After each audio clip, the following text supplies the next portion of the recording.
In 1967, a housewife named Margaret Brennan in Wolverhampton wrote down every penny she spent in a small blue notebook with ruled lines. She had done it every week since 1951. Her son-in-law once remarked that Margaret could make a chicken last 4 days. She said it was 5 if you counted the stock. These are 20 things that Margaret and millions of ordinary Europeans like her did to save money between the 1950s and the early 1980s that almost nobody does anymore. Not because they stopped working, but because prosperity, convenience food, and the credit card arrived and made them feel unnecessary. Number 12 on this list saved the average European household the equivalent of 2 weeks of grocery spending every single year, and most families did it without even thinking of it as saving. Number 6 was practiced by every working-class woman in Britain, France, and Germany, and would today be called zero-waste cooking. And number 1, the method at the very top of this list, was so deeply embedded in everyday European domestic life that its disappearance was not noticed as a loss, but simply accepted as progress. Before we begin, hit that subscribe button because what Margaret and her generation understood about household economy is something the modern world has comprehensively failed to replace, and the gap it left shows up every month on millions of bank statements across Europe. Let us count them down. Number 20, the housekeeping book. Margaret's blue notebook was not a budget in the modern sense. It was a record of what had been spent, a weekly accounting that made every penny visible and therefore every penny accountable. Working class and lower middle class women across post-war Europe kept some version of this book as a matter of course. Some used a ruled notebook, some used a purpose-made housekeeping account book sold at Woolworths or its European equivalents, some used the back of a brown envelope. The system was always the same: income in at the top, fixed expenses itemized below it, variable expenses tracked as they happened, and the balance checked every Friday when the week's wage came in. The housekeeping book made overspending visible immediately before it compounded. A woman who wrote down that she had spent 3 shillings and sixpence on broken biscuits from the market stall could see in her own handwriting where the housekeeping had gone when it ran short on Thursday. The accountability was the mechanism, the notebook was the system. Number 19, bread and dripping. In the post-war decades, no part of a roast was wasted, and nothing illustrated this more clearly than the fate of the dripping, the rendered fat that collected in the bottom of the roasting tin after a Sunday joint. Poured into a basin, allowed to set, and covered with the dark jelly that formed beneath it, dripping kept in a cool larder for a week and was spread on bread as a filling breakfast or supper. A working-class family that routinely made bread and dripping from their Sunday roast fat was eliminating an entire category of breakfast expenditure for 3 or 4 mornings per week, saving between 1 and 2 shillings per person per week, which across a family of 4 over a year represented a meaningful reduction in grocery costs. When margarine became cheap and ubiquitous in the 1970s and breakfast habits changed, dripping disappeared from the domestic economy as completely as if it had never existed. Number 18, making stock from bones. Margaret's chicken lasted 5 days because on day 1 it was roasted, on day 2 the cold meat was served with pickle, on day 3 the remaining scraps went into a pie, on day 4 the carcass was boiled for stock, and on day 5 the stock became the base for soup. This was not unusual. It was the standard operating procedure of the European housewife from the end of rationing through to the mid-1970s. The stock pot that simmered on the back of the range, the bag in the freezer where chicken bones were saved until there were enough to justify a pot, the habit of never throwing out a carcass or a ham bone. These were the foundations of a domestic economy that extracted maximum value from every piece of food. A family that made its own stock from bones, rather than buying tinned or cubed stock throughout the year, saved between £2 and £4 annually in direct purchase costs. Number 17, turning shirt collars. When a man's shirt collar became frayed and gray at the fold, a housewife who knew what she was doing would unpick the collar from the shirt entirely, reverse it so that the unworn inner surface faced outward, and resew it to the neckband. Turning a collar took approximately 40 minutes of careful needlework and extended the useful life of a work shirt by 6 months to a year. In the 1960s, a man's work shirt cost between 12 and 18 shillings. A working-class family with one breadwinner who wore 4 or 5 work shirts and had their collars regularly turned was effectively getting an extra year of wear from each shirt, saving the equivalent of 2 or 3 full shirts worth of purchase cost per year. When the synthetic fabric shirt that survived repeated machine washing became cheap and universal in the 1970s, collar turning disappeared because it was no longer necessary. Number 16, keeping chickens and rabbits in the back garden. For 2 decades after the war, the back gardens and yards of working-class Europe were productive in ways that modern suburban gardens are not. A family with 4 or 5 laying hens in their back garden in Britain in the 1960s was collecting between 3 and 4 dozen eggs per week throughout the laying season, eliminating their household egg purchase almost entirely from spring through autumn. At 1 shilling and 6 pence per dozen in the early 1960s, that was between 4 and 6 shillings per week of grocery costs eliminated by an activity that required perhaps 15 minutes per day of feeding and cleaning. When local authorities began tightening their rules about keeping animals in residential areas through the late 1960s and 1970s, the back garden hen run became an eccentricity rather than a norm. Number 15. Home pickling and bottling. Every autumn across Britain, France, and Germany, the surplus of summer produce was preserved for winter consumption. Runner beans were salted in crocks, tomatoes were bottled in Kilner jars, green tomatoes became chutney, plums and damsons became jam. Apples were wrapped individually in newspaper and stored in the shed through to March. A household that pickled, bottled, and preserved through August and September was reducing its winter grocery bill by 5 to 10 shillings per week throughout the months when fresh produce was scarce and expensive, saving between 3 and 5 pounds over a winter on food that was superior in taste and nutrition to anything that came in a tin. First pattern break. Here is where things get interesting, because the savings described so far have all been about food. But the next entries describe the non-food domestic economies that European households maintained with equal rigor throughout the post-war decades, habits so deeply embedded that they were not recognized as saving strategies at all, but simply as the way things were done. Number 14. Darning socks. The darning mushroom, a smooth wooden dome inserted into the toe of a worn sock to provide a working surface for the needle, was a standard item in every British and continental European household sewing basket from the 1950s through the 1970s, and the practice of sitting in the evening and darning socks while watching television was as normal as breathing. A pair of good woolen socks in the 1960s cost between 2 and 3 shillings. An experienced darner could repair a worn heel or a hole in the toe in 15 minutes using a small amount of darning wool that cost a few pence per ball and lasted for dozens of repairs. Across a family of 4, the annual saving from maintained socks rather than replaced ones represented 2 or 3 pounds that stayed in the housekeeping envelope. Number 13. Reusing paper and string. The brown paper that came wrapped around a parcel was smoothed out, folded, and stored in the drawer for future use. String was untied carefully, wound into a ball, and kept in the kitchen drawer. Rubber bands were collected off the Morning Post. Tin foil was washed, folded, and reused until it disintegrated. Jam jars were rinsed and kept on the shelf until needed for storage. These were not exceptional practices. They were the habits of households shaped by wartime rationing and by the working-class tradition of wasting nothing that might have a future use. The cumulative saving across all of them, maintained consistently throughout the year, represented 3 or 4 pounds annually that would otherwise have left the household. Number 12. Making and mending rather than buying. The sewing machine in the front room was not a hobby item in the post-war European household. It was a productive tool, used every week to make clothes from patterns, to repair worn garments, and to convert adult clothing into children's clothes, tea towels, and dusters. A woman who was competent with a sewing machine could make a child's dress from a length of fabric at a cost of 5 or 6 shillings against the 10 to 12 shillings it would cost to buy the equivalent in a shop, halving her children's clothing costs.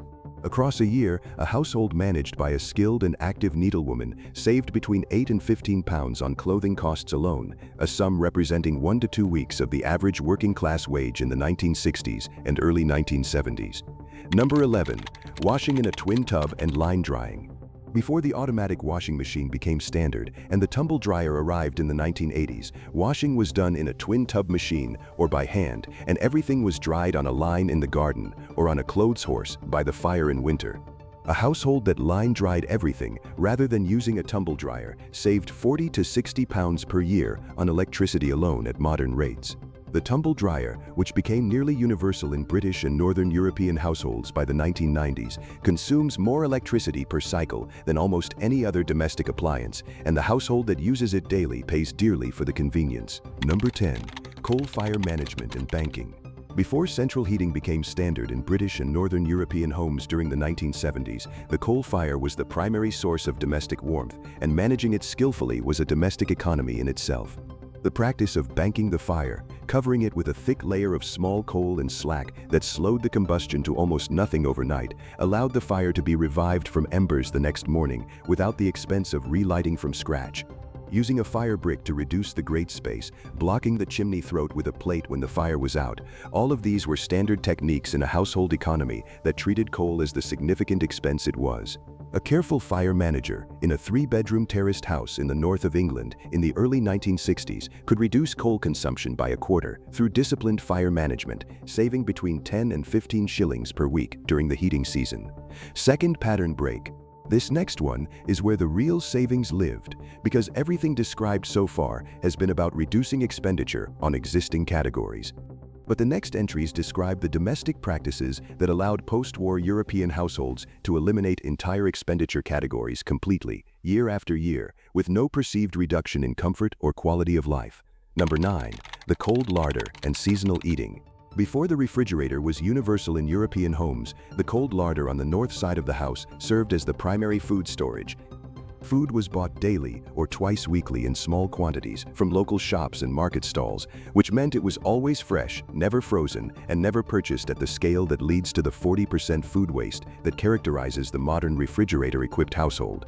Seasonal eating was not a lifestyle choice in the 1960s. It was an economic reality, and the household that ate strawberries in June, apples in October, and root vegetables in February was spending significantly less on food than the household that bought out-of-season produce at supermarket premium prices. Number 8. Making your own cleaning products. Before the household cleaning products industry achieved its current dominance, the European housewife cleaned her home with a small number of cheap and powerful substances: washing soda, dissolved grease, and softened water. Bicarbonate of soda neutralized hours and scoured surfaces. Vinegar dissolved lime scale and cleaned windows. Borax removed stains. A household that cleaned with these basic substances rather than the branded products that came to dominate the market through the 1970s and 1980s spent perhaps 3 or 4 pounds per year on cleaning materials against the 30 to 50 pounds that a comparable modern household spends on branded cleaning products. Number 7. Mending shoes. The shoe repairer on the high street was a regular feature of European working-class life until the 1980s, but the household that waited for professional cobbling had already allowed the shoe to deteriorate beyond what could be remedied at home. The fully equipped household of the 1960s had a last, a collection of nails, and a supply of Blakey's heel and toe tips that a man could apply himself on a Sunday afternoon, keeping good leather shoes in service for years longer than they would otherwise last. A pair of good leather shoes in Britain in the 1960s cost 30 shillings to 2 pounds. A set of heel and toe tips cost 1 and 6 and 15 minutes of a Sunday afternoon. A household that maintained its own shoes with regular tip replacement could extend the useful life of a pair from 2 years to 5, reducing the annual shoe replacement cost by 60%. Number 6. Nose-to-tail cooking and using every part of the animal. The housewife who bought a chicken in the 1960s bought an animal, not a product. She removed the giblets and used them to make a gravy. She used the carcass for stock. She rendered the excess fat for cooking. Nothing was thrown away before its nutritional and culinary value had been fully extracted. The same was true of cheaper cuts of meat. Oxtail, tripe, pig's trotters, liver, kidneys, and heart were all regular features of the working-class European dinner table because they were cheap, nutritious, and produced by animals that had already been purchased. A household that cooked nose to tail in the 1960s reduced its weekly meat expenditure by 20 to 30% compared with one that bought only the prime cuts, saving between 3 and 6 shillings per week on what was typically the household's largest single grocery cost. Third pattern break. Here is where the story becomes personal, because the next entries are not about techniques or products. They are about habits of mind, ways of looking at everyday life that were so completely natural to the post-war European generation that they would have been baffled by the idea of needing to be told them. These were not saving strategies, they were simply the way sensible people lived. Number 5. Buying second-hand and from catalogs. The post-war European working-class family did not buy things new when a good second-hand version was available. Children's clothes were purchased second-hand from bring-and-buy sales and passed down through siblings. Furniture was bought from the auction room and polished up at home. Tools were bought from the hardware market on a Saturday. A household that bought second-hand wherever quality permitted reduced its annual spending on household goods, clothing, and furniture by 15 to 20% compared with a new buying equivalent. Number 4. Cooking from scratch and using leftovers. Monday's roast became Tuesday's bubble and squeak, which used the leftover potatoes and cabbage fried in dripping. Wednesday's soup used the stock from Monday's bones. Thursday's shepherd's pie used the last of the cold meat minced with onion. Friday was fish because it was cheaper on Fridays at the fishmonger. This weekly meal cycle was not called meal planning. It was simply cooking, the natural management of a household's food resources in a way that produced no waste and required no special effort beyond the habit of thinking one day ahead. Number 3. Growing food in the garden and on the allotment. Every square yard of productive garden and every allotment plot in post-war Europe represented a reduction in the household grocery bill that grew larger every year as supermarket prices rose. A family with a 30-foot garden plot and a good allotment who grew their own potatoes, runner beans, onions, leeks, and soft fruit through the summer and preserved the surplus for winter was spending between £5 and £10 less on groceries per year than an equivalent family with no productive garden, and eating food that was fresher, tastier, and more nutritious than anything available in a shop at any price. Number 2. Repairing rather than replacing. The television set that stopped working in 1968 was taken to the television repair shop, not thrown away. The washing machine that developed a fault was repaired by the man from the service company, not replaced. The car that had 100,000 miles on it was maintained by the owner at weekends with a Haynes manual and a set of basic tools. The principle was universal and unquestioned. A thing that could be repaired should be repaired, and a thing that was worth repairing was worth maintaining to prevent the need for repair. A household that consistently repaired rather than replaced its appliances and possessions spent £200 to £300 less per decade on replacement goods than a comparable household that threw things away when they stopped working perfectly. Number 1. Living within the weekly wage and never buying on credit. Margaret Brennan's Blue Notebook was the outward sign of something that was simply assumed in working-class European households from the 1950s through to the mid-1970s. You spent what you had. You did not spend what you did not have. Credit was for the hire purchase of a necessary large item, paid off as quickly as possible and not renewed until the item was paid for. The credit card, which became widespread in Britain in the late 1970s and across continental Europe through the 1980s, represented not merely a new financial instrument, but an entirely new relationship with money. The household that lived within its weekly wage, that balanced Margaret's Blue Notebook to zero every Friday, that never paid interest on a credit card balance because it never carried one, saved not a fixed amount per year, but a compound and growing advantage over every household that did not. At 6% interest, a household that carries an average credit card balance of £2,000 through its adult life pays substantially more for the same goods and services than one that pays cash. Margaret Brennan never saw a credit card. Her daughter has 3. Her granddaughter has 5 and has never balanced a budget in her life.